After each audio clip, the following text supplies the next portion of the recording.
What is going on, guys? Noah here with Custom RC Mods. Welcome back to a new video. Now today I have the FT Gremlin here, and I recently bought this off an FT Forums community member named Griflyer. If you've been on the forums, you probably know who he is. He's really an active member of the community, makes some awesome plans for planes, obviously custom designs there. But he was selling this. It is the Gremlin. It's just a stock electronics with the Chad Lewis frame. Just a simple all-in-one camera up front. It is carbon fiber, which is really nice on that frame as well. So yeah, it was plug and play, meaning I had to add my own receiver, which I did. I had a little bit of a saga there with some different Spectrum receivers, but I ended up settling on a LumenRX satellite that I have right in here, so it works just great. But yeah, so let's just go ahead and dive a little bit deeper and just talk about my experience so far, and then we'll get into a little bit more of a flight. So first things first, this is my first real kind of jump into acro flying quads and race drones in general. I actually do have a tiny whip, and I've been into tiny whips. This one's kind of in disrepair. You can see it only has 3 motors. Waiting on some more motors. Probably a new FC board for this one as well. So I've never really had such a good experience with these. One thing about them is that they do fly best in the stabilized modes. The acro on these is atrocious. So having actual Betaflight tuned acro is going to be a lot better. And I've started flying a little bit today in acro mode, and it's flying really, really well. So I'm happy about that. But another thing about this also is that it's a lot more durable. I mean, it's also a lot faster with brushless motors. So that's kind of the issue that I was running here. It has 1S battery, pretty simple there, but brush motors. There's not a lot of power up for grabs. It's, of course, a less efficient ducted fan kind of style there. So this one has bigger props, obviously a bigger brushless motors, dedicated ESCs, flight control board. This is more like building your own quad. Now, when I received this, of course, it was pretty much pre-built up. All I had to do was solder on my receiver. However, I went ahead and kind of tore this thing down. I took off all the motors and just inspected them all, made sure they're all running perfectly. And that is where we are today. Obviously, not a lot has changed. Touched up some solder joints. I actually switched out the FC because I had a little issue on my first one with shorting out the 3.3 volt to the positive for my left rear ESC back here.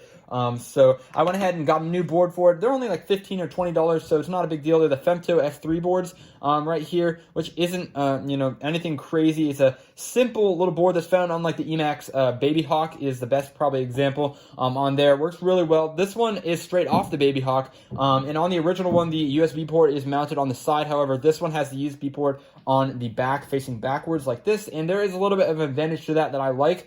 I've seen a lot of Gremlins that kind of hit a lot of the ground hard into the side a lot, get some moisture, of course, as well as like dirt and other debris inside that USB port. And there's a lot of very delicate things and obviously electric pads and current going through that port. So it's important that we don't mess that up with debris. So having it right in the back is a little bit harder to get to with your micro USB plug, but it's going to be good overall. Yeah, that's pretty simple. I just had to solder it up. I redid all my solder joints, made sure they're up to my spec, which Griflyer did a great job on his initially, but of course, getting a new board, I had to redo them all. So yeah, I'm normally pretty good at soldering, but I had a little slip up there like we all do oftentimes. So yeah, not a big deal. But anyway, he did also include some extra props, and I've been just using the stock props here. But I will be kind of trading these out and seeing which one suits my flying style best. I'm pretty aggressive on the sticks. So it kind of, I like these because they tend to have a little bit more surface area than these other little orange tri-blade ones. So it's just something to think about there, but not too big of a deal.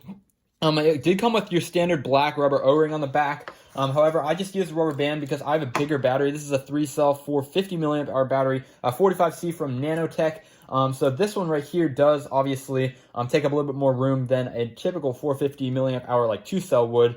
And it is obviously a little bit higher of a discharge rate than like your 25Cs or anything like that. So again, more space. So I like to have it, and of course, more layers of rubber bands will give it extra security, and I haven't had any issues with that in flight. Now, my receiver I'm using, like I said, is a LumenRX satellite right here. Pretty basic. These are found easily on the internet for under $10 easily.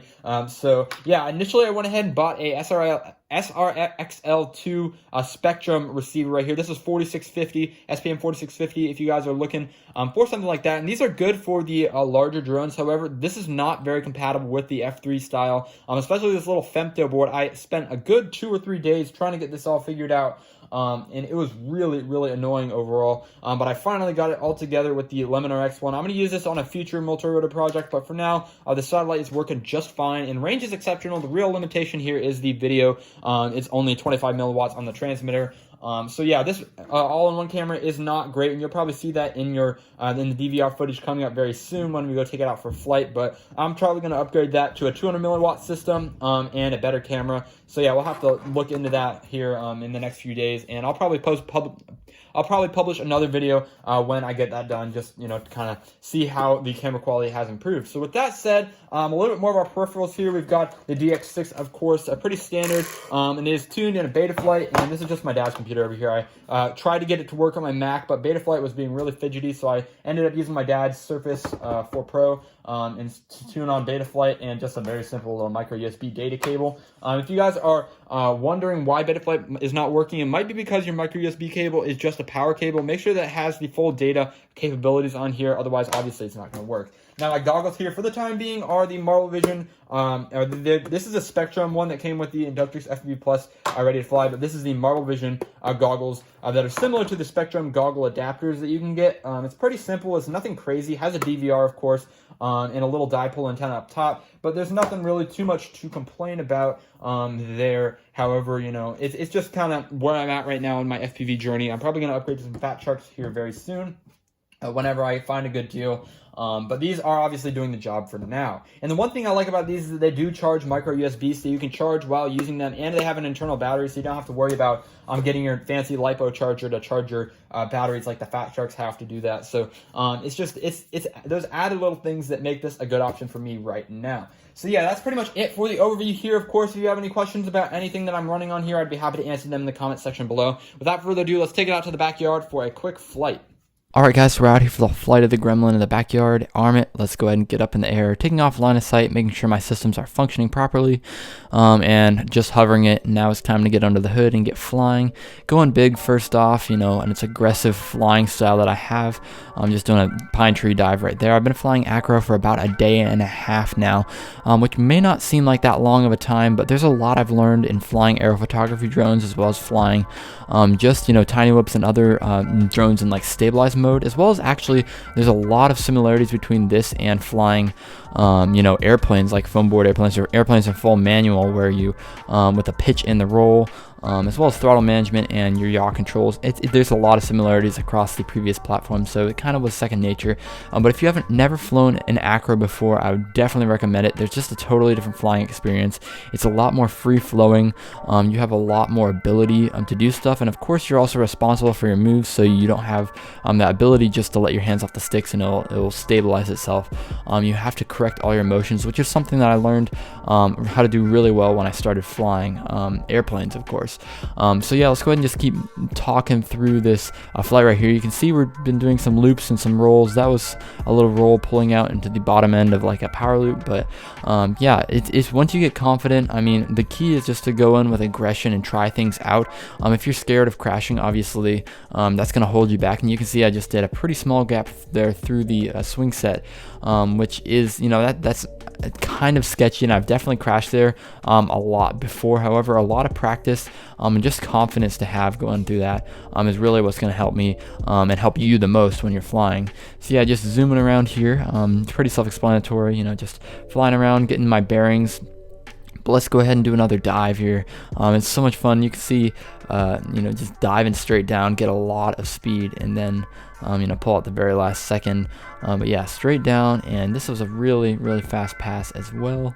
But yeah, that's one of my favorite things to do, especially with these tall pine trees in my backyard. But you can see right here also we've got this little gap right through here. I'm probably going to go ahead and do some sort of track here in the future around the trees and see what we can do. But yeah, I'm running out of battery voltage here, so this might be towards the end of the flight. I'm getting about 3 minutes total. But yeah, let's go ahead and bring it down for a landing there. So yeah, that's pretty much it for this flight. DVR footage has ended. Pretty solid overall. Definitely have some work to do, but I'm really confident with how I'm doing here in my flying. So yeah, that's it for the video. Thanks for watching, and I'll catch you guys in the next one.